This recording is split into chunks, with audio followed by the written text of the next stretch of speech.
IGT, baby.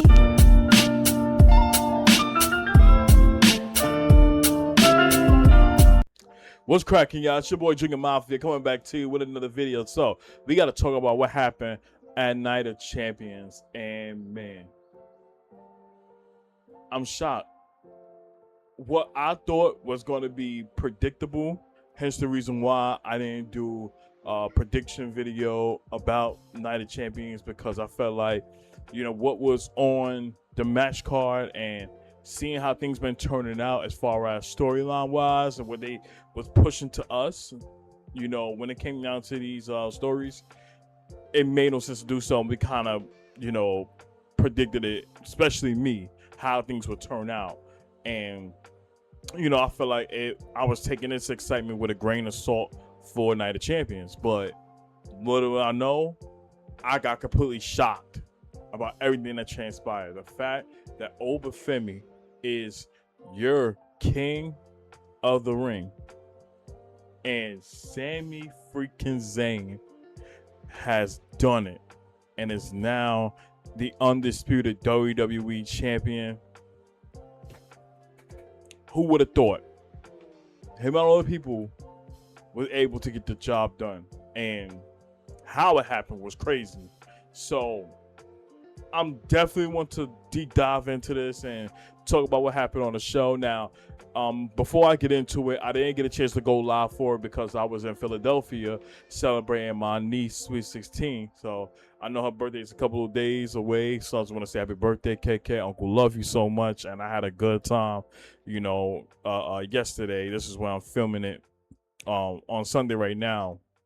So I just want to say I love you, happy birthday, early birthday, and I'm glad you enjoyed yourself. So wanted to get that clear out the way and stuff. So now let's get into the nitty gritty of things. So they was in Saudi Arabia for this PLE, and we kicked off the first hour commercial. On ESPN, 2 matches, and that being the King and Queen of the Ring tournament, the finalists. So we had Jey Uso versus Obafemi to kick off the show, and Jey came out to an uproar crowd, them yeeting and all that, and turned up with him and stuff. So it was all cool, very engaging, but you knew once that music had turned off and they just waiting for the arrival of Obafemi, that crowd was going to be ecstatic. So you just hit a loud. So once his music hit, man, it went through the roof. Like I don't know how it would feel to be Obafemi walking there and not get goosebumps and not react to that. That was really insane. So crowd was very pumped and ready for this match, and I'll get into detail of how I felt overall and what shocked me. So as the match starts, you see Jey is trying to gain so much offense against Oba, but everything he tried to throw at him, Oba had accounted for and was pretty much trying to dominate most of the time. Now, Jey was able to, get a couple of super kicks on him to him. Of course, he caught him with a spear and then for the Uso splash. So when he went for the cover, the 1 and the 2, you see Oba literally grab him by his throat and literally like choking him and all that. Like, it was crazy, and it shows you the sheer dominance of Oba and how this match was going down, because we all knew Oba could beat Jey, and in this case about how he would dominate the match. But as it started progressing, I'm just watching on my phone, saying to myself, it's only a matter of time excuse me, until Brock Lesnar makes his way in and cause over this match for Jey to capitalize on. That's what I'm waiting for. I'm pretty sure that's what everybody was waiting for. But you see Oba hits Jey with a fall from grace and covers him for the 1, for the 2, for the 3, and we got our new King of the Ring. Keep in mind, there was no interference from Brock Lesnar, which really shocked me, because we all going off that based on how Open been calling out Brock Lesnar every single week.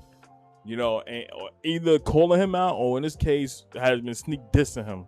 So, you see all that happen and you just giving the thought process of, yeah, he's gonna probably appear here to cause him the King of the Ring match, which all roads will lead to SummerSlam, and that's when he'll face Brock once again. And that was never the case. Hell, even the Bloodline didn't come in to help Jay, potentially try to get the win. So to see him beat Jay clean and did it in dominant fashion spoke a lot. And this was the right call. I'm glad they went with this and not have Oba lose. So I was excited for it. Had me pumped up. I'm like, okay, this is how you set the tone right here. And now it opens the door now to a whole lot of things, because now with him winning, he has the opportunity to choose out of Roman Reigns or the winner of that Undisputed WWE Championship match, which in my opinion, we know he's going to target Roman, because they've been building that up, after WrestleMania. So you can tell the seeds already planted. You hear Roman talking his shit, to Oba, let him know when they cross paths, we gonna fight. Even Oba called out Roman plenty of times and all, so a whole lot been going down, and it gave you, that assumption that these two are gonna bump heads and they're gonna have a match this year. Like, that's a money maker match, and especially how Oba is and how over he is, that has to happen. Now, in this case for Brock, him not showing up, where does this go? Because you would think, okay, him being a part of this and costing Oba Femi, his opportunity to become King of the Ring would lead to everything happening at SummerSlam. So now it's like, where do Brock fits in, to this whole scenario?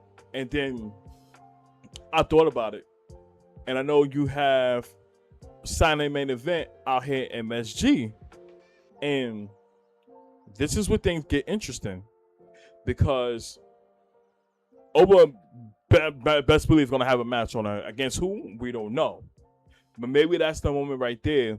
Brock makes an appearance and either try to attack Oba from behind, or they stand face to face and they make the match official at SummerSlam. And I'm going off the assumption that could potentially happen, or maybe it happened at one of these Monday Night Raw shows.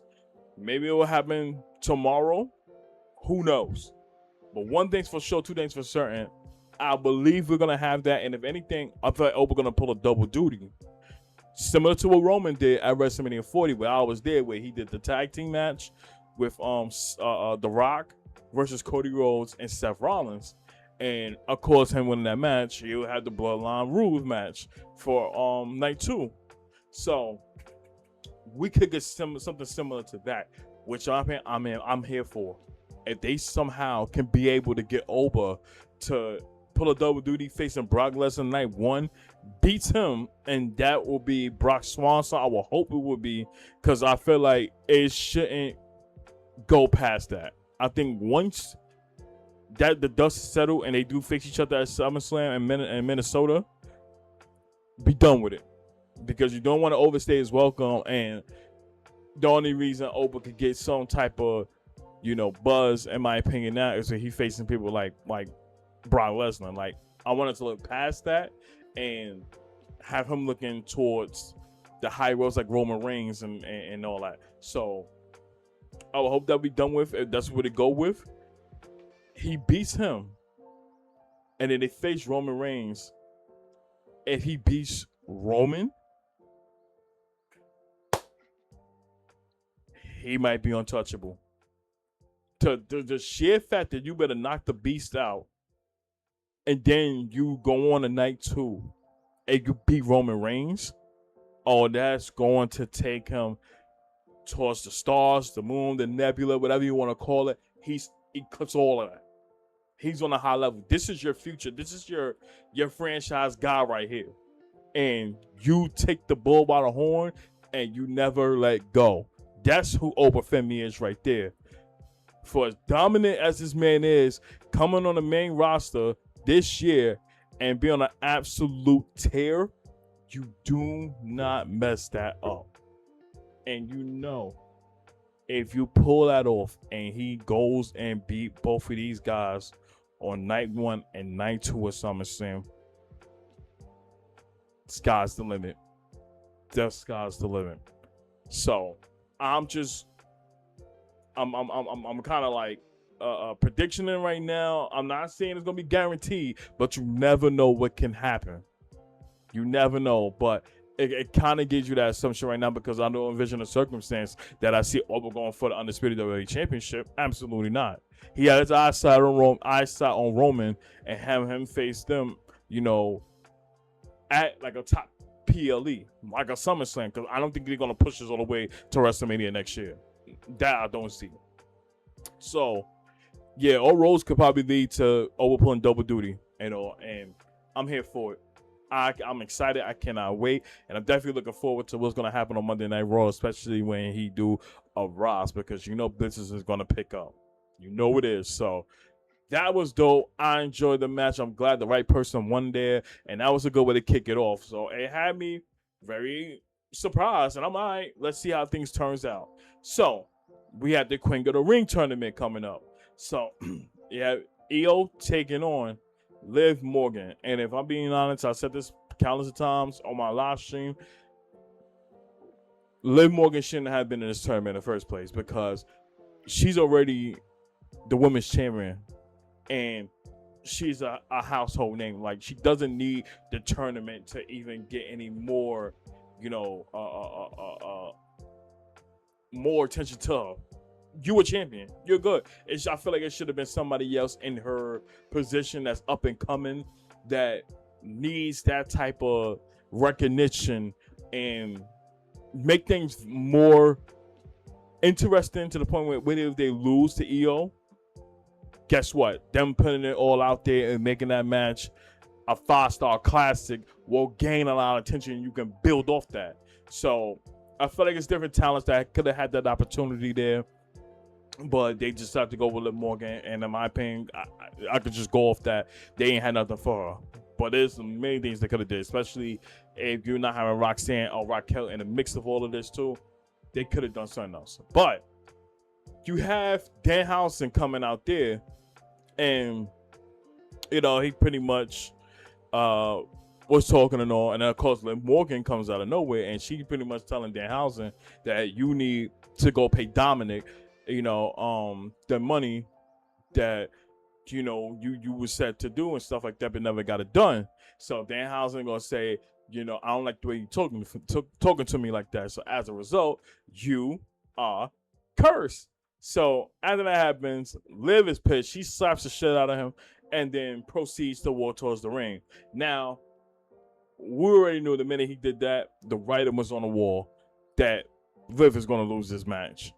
So that kind of even adds into the worst feeling of that. It should have been somebody else other than Liv Morgan, just based off what we see was happening, and then on top of everything going down as far as with her and EO. So I thought that should have been a whole different thing. I wasn't really that excited for that much, because I kind of knew where they was gonna go with this, as far as who was gonna be the winner. But I'll just say towards the climax of it, you see EO was about to go for her moonsault, but Liv Morgan was able to push her onto the steps. So the way how EO landed, she kind of landed awkwardly and tweaked her knee, so to speak. So of course Liv's going to use that to her advantage and start to put on the damage on the EO and potentially try to get the win.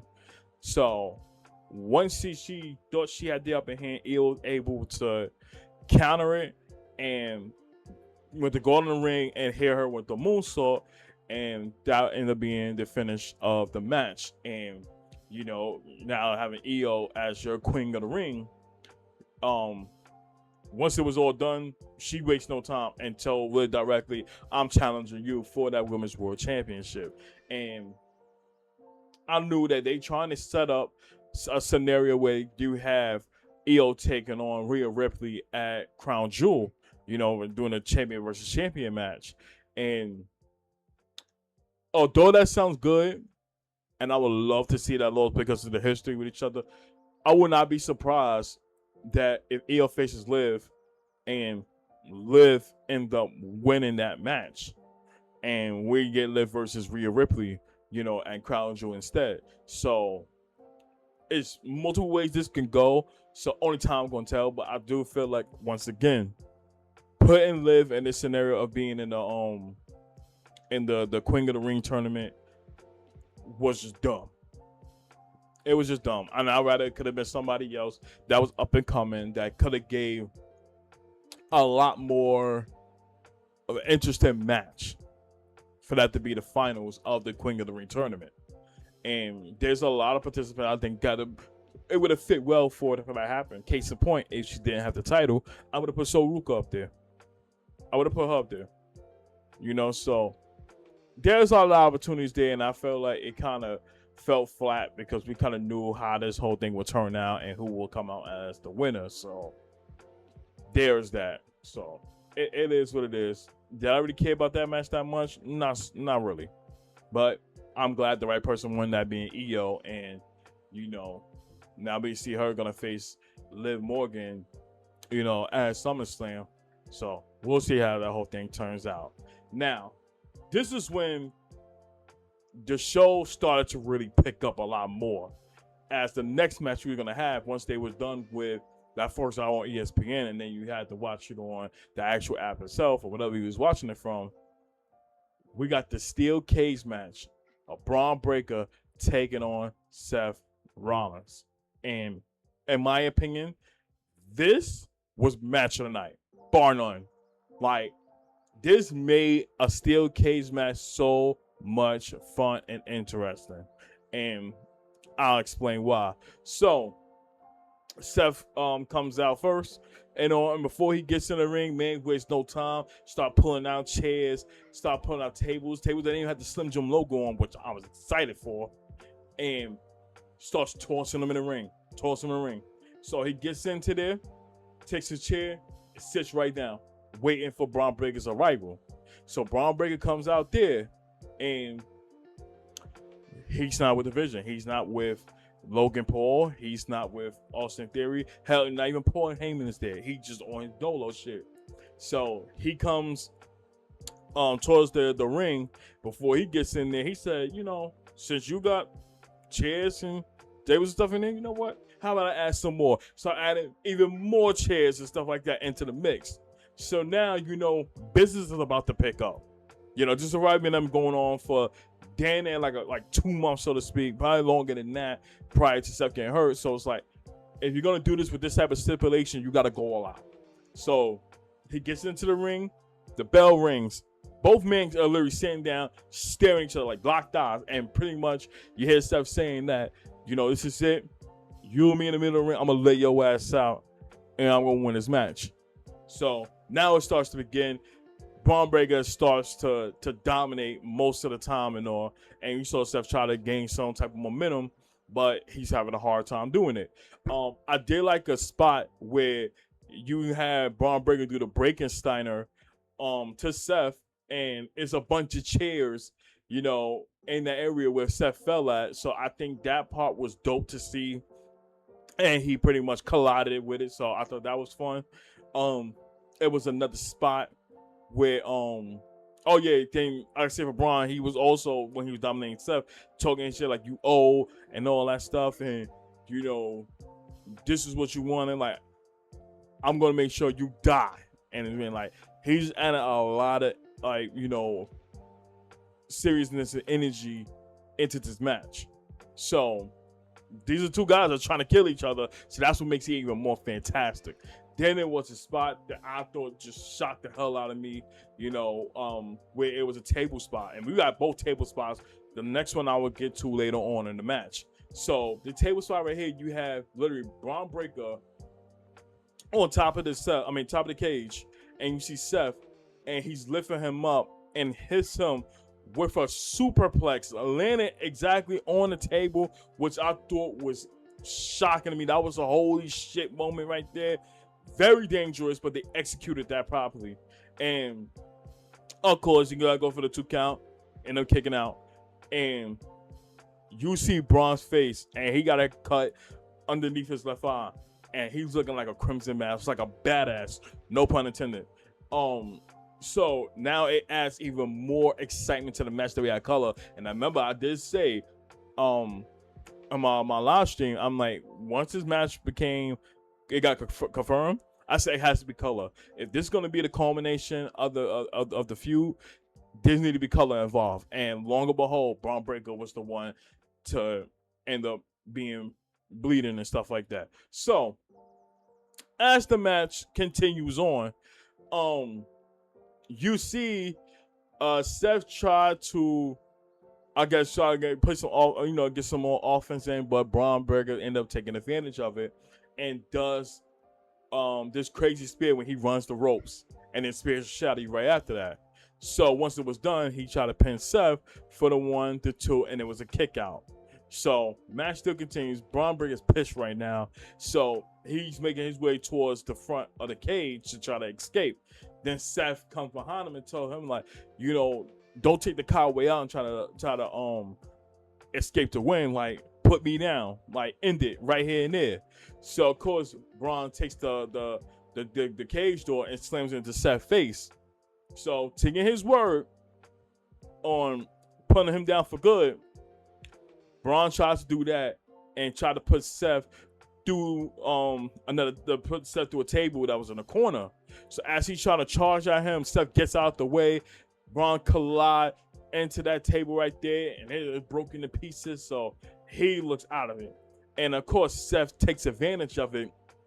Lifts Braun up for the pedigree, and from the pedigree, he ends up doing a curve stomp, covers him for the 1, the 2, and there's a kick out. And now it's like, what the fuck? Like, how much is it gonna take to put this man down? So as Seth's like, all right, he was still up, it's time to finish this. So he's about to make a move. Then you see Braun Breaker, he kind of gets up and he put his hand up like this. And Seth don't know what's going on. And I'm like, is he trying to cop a plea, like I'm sorry or something like that? But that's not Braun Breaker's forte. So he's trying to, he's twitching and shit, trying to power up, but it's not doing so much. And you can tell he had that much energy to even do so. So Seth took advantage of it, got on the second rope, and hit what Michael Cole said, like an avalanche stomp onto Braun Breaker, and covers him for the 1, for the 2, for the 3, and the match was done. And I like this. I like the finish of this, and I feel like the right gun wanted this in this scenario. Now, it could have went both ways, regardless of if Braun Breaker would have won. Maybe this would have helped out in this case for the vision, and you could have see how things turns out with Seth going back to the drawing board and trying to figure things out right now and carve a different pathway, which is putting his mentality on the championship. But with Seth winning now and being Braun Breaker the way he did multiple times, now he could put that in the rearview mirror, say, all right, I handled the vision. They in the past, I don't worry about them no more. Now, my next goal is to become World Heavyweight Champion. So, that was exciting right there. That had to be one of the best steel cage matches in quite some time, because one thing I would say, we had no interference as well from the vision, and that's what I was thinking in my head. Like, I wouldn't be surprised if we don't see Austin Theory or Logan Paul try to go in and try to do something to distract Seth Rollins to get Braun Breaker, a clear advantage for, but that didn't happen. Braun Breaker actually went out there and gave it his best without the help. And Seth Rollins was able to take advantage of that and was able to get the win. So I thought that was dope. That was how a cage match should be. And I hope we get more of that and less interference so it don't become so anticlimactic. So that was fantastic. I enjoyed it a whole lot. Now I was like, set on edge. I'm like, now you got to surprise me now. No interference. This is actually good. I'm looking forward to more of this PLE right now. And then we had the United States Championship match. And that was Trick Williams taking on Ricky Stanks. And I think the crowd kind of got dull after Trick Williams came out. He had to whoop that trick. After that was done and the match started, the crowd pretty much seen someone dead. And for this match right now, I didn't really care that much about.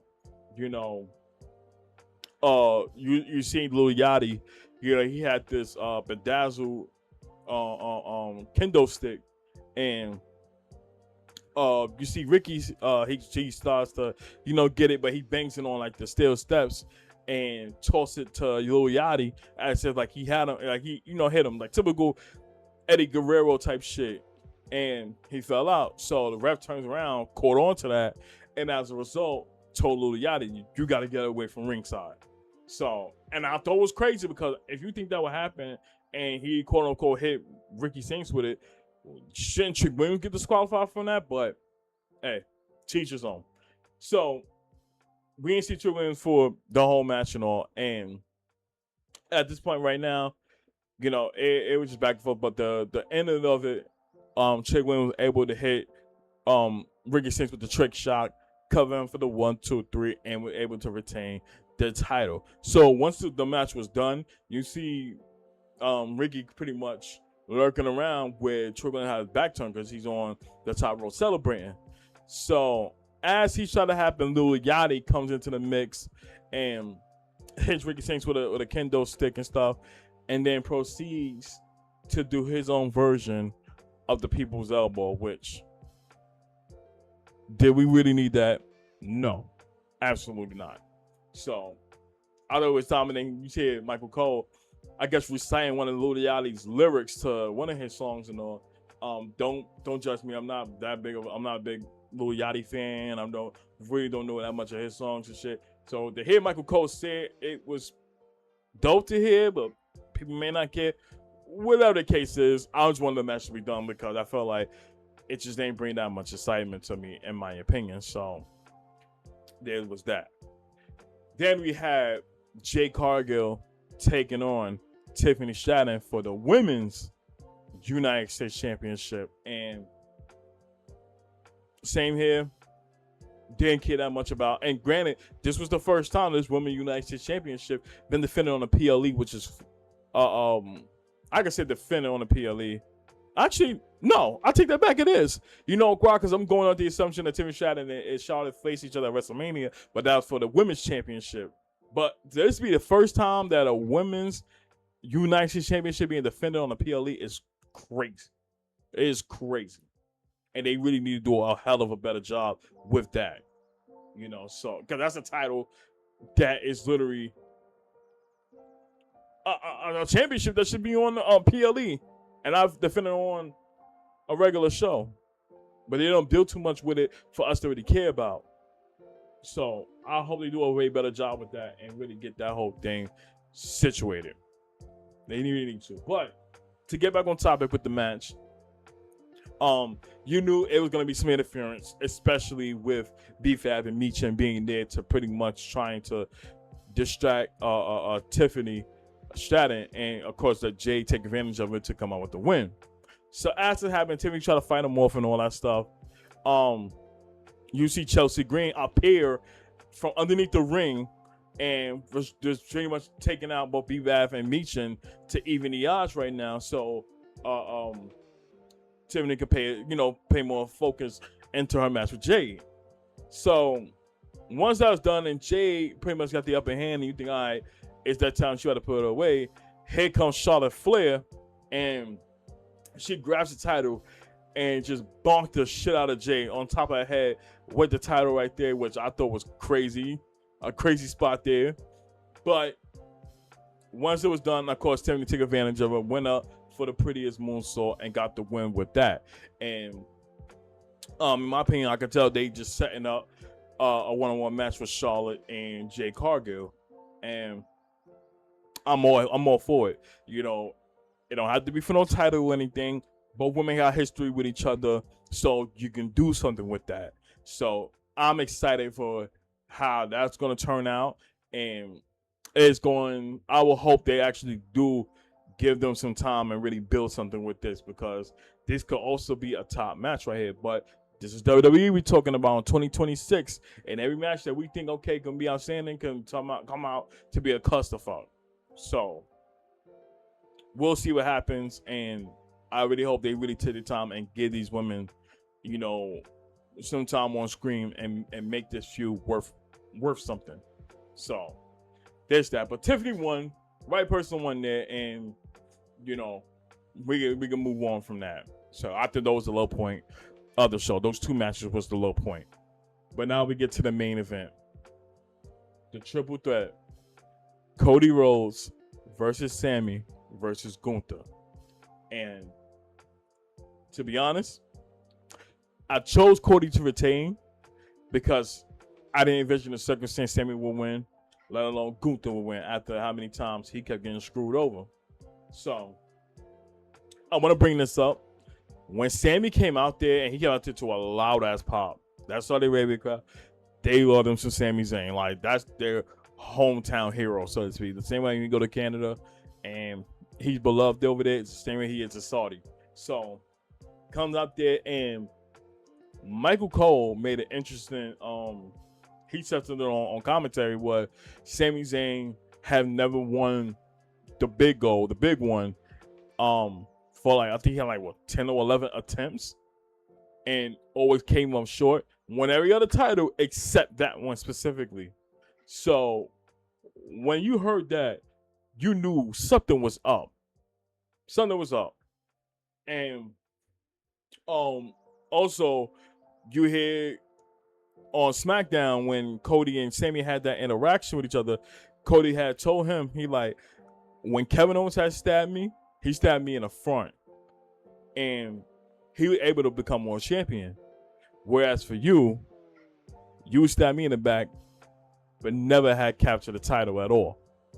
And I found it hilarious that he brought that up because he also said that when Cody had mentioned that too, he said he also got hit with the power driver from Kevin Owens and he ended up winning the title. Whereas for him, he couldn't do that either.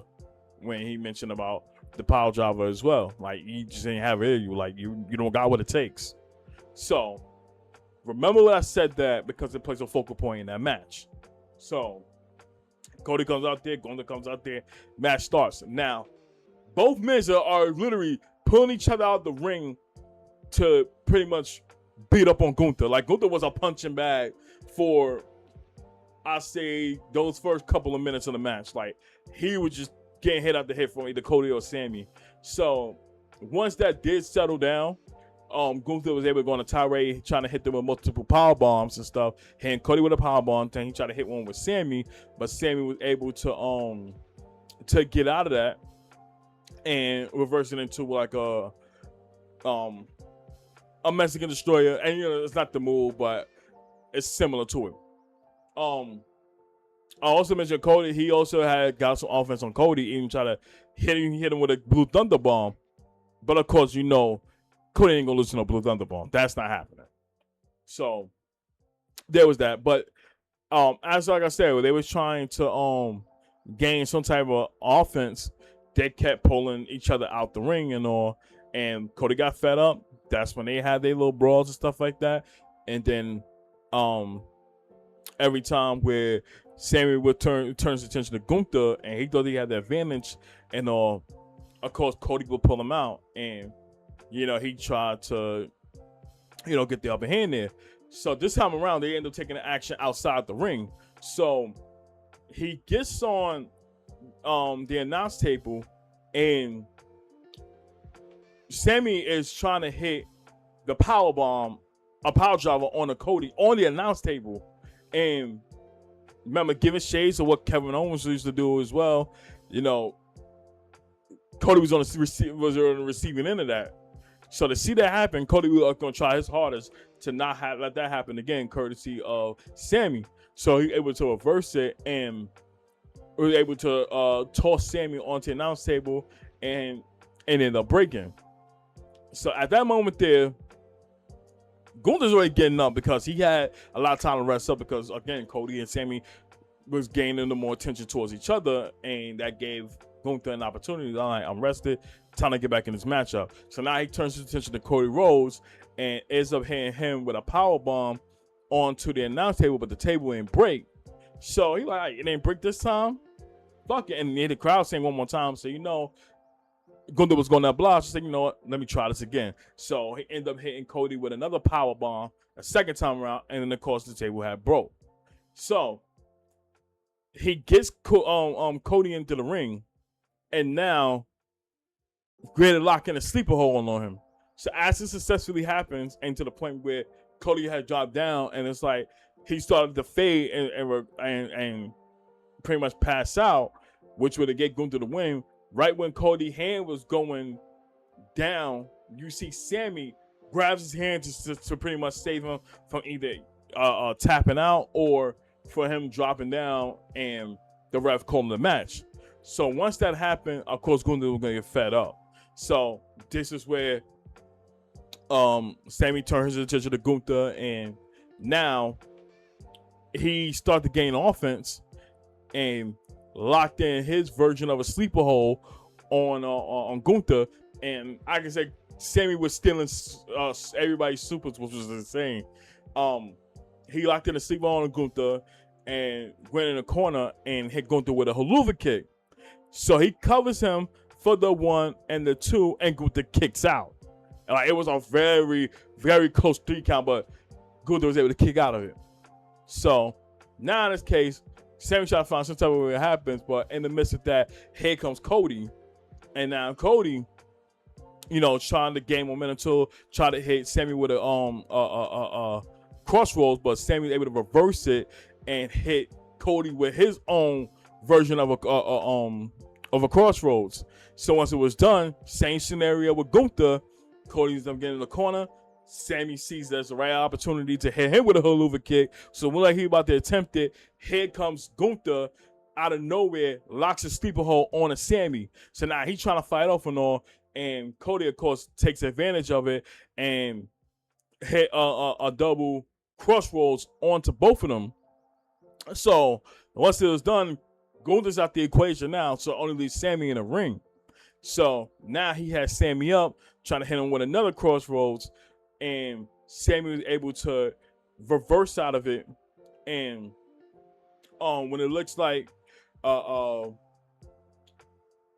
was trying to do it again, you see Sami does a roll off, like a reverse into a roll up, and he covers Cody for the 1, for the 2, for the 3.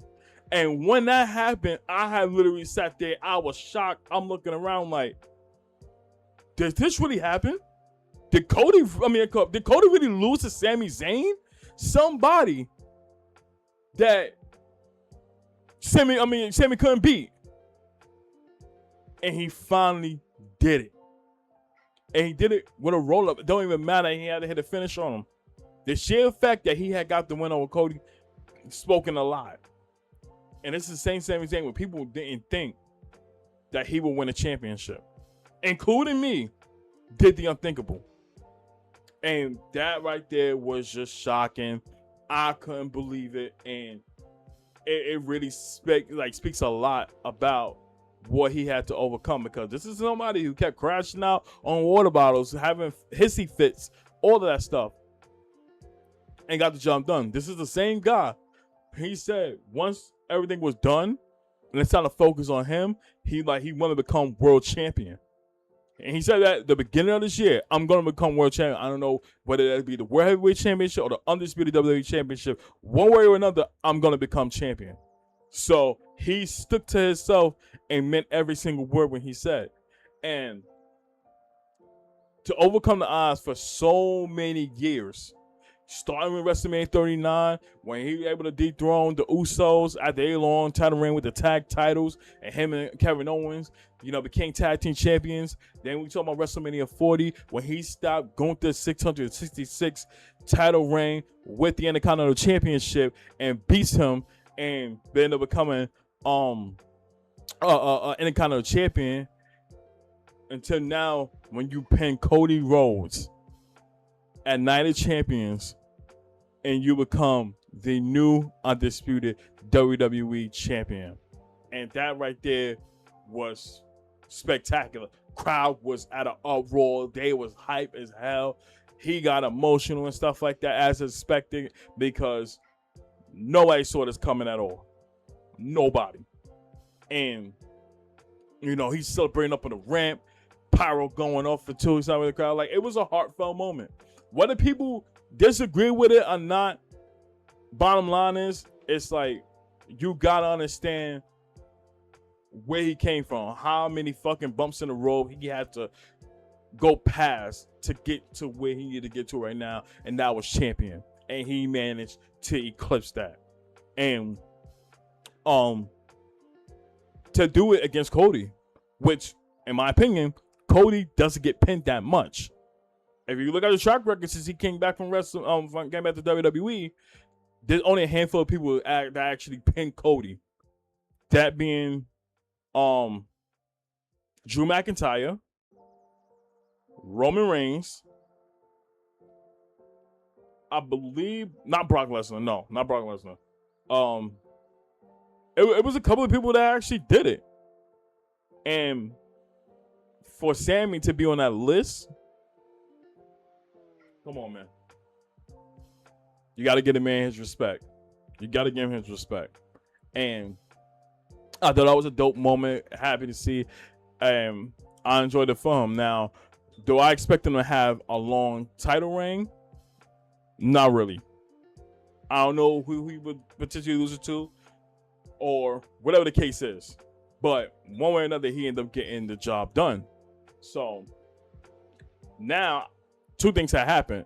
After this, once Night Champions went on air, you seen Gunther on a whole tirade with Nick Aldis, and he pretty much pissed off that I got screwed over multiple times and now look tonight I got screwed over again, and was talking shit to Nick Aldis like you're jealous of me that you were never a better wrestler than me and all that stuff, like you was just a fucking fraud and all, like just talking shit to Nick Aldis. So he was fed up, and to the point where going like, what you gonna do about it? And all of a sudden, like, get out of my face and all. Like, I ain't gonna do that. Get the fuck out of my face. So it started being pushing and shit. So I was about to, like, we gotta get it on with Gunther. So now they're like, okay, are they really setting something up where we could potentially have Nick Aldis taking on Gunther?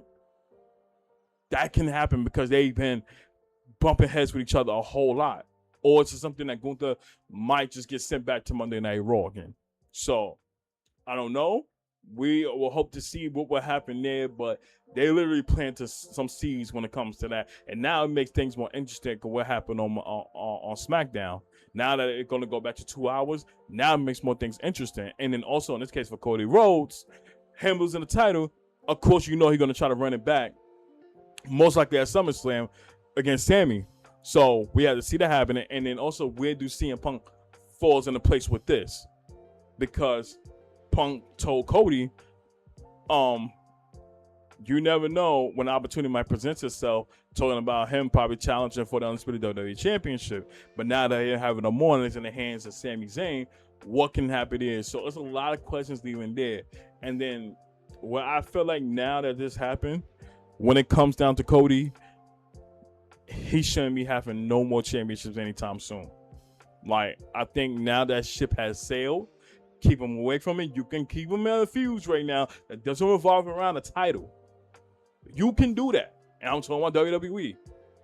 Like, it's not worthy to have any more now. It ran its course.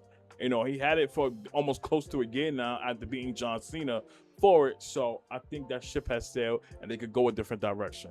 So I will hope that what happens, and then we'll see how everything turns out. But nevertheless, this was an unexpected night of the champions, and I definitely enjoyed it. So if I had to give it a rating, outside of those two matches we had with the United States Championship and the Women's United States Championship, I get a show an 8 out of 10. 8 out of 10. Like, it was a lot of shocking moments that I didn't expect to happen, and we had gotten no interference in those top matches that we was expecting to be interference in. That didn't happen, and that caught me by surprise. And I like being shocked by all that stuff because now it makes things unpredictable, and I live in that type of realm with that. Like, I hate being wrong. I mean, I hate being right.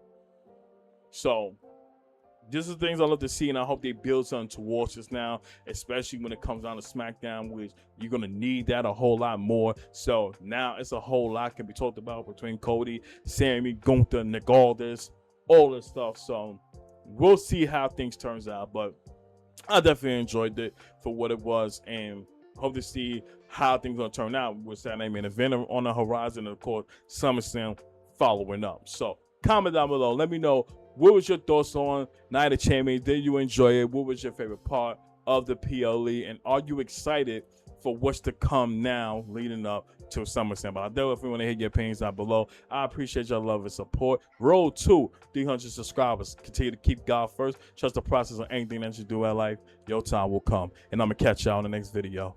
Peace.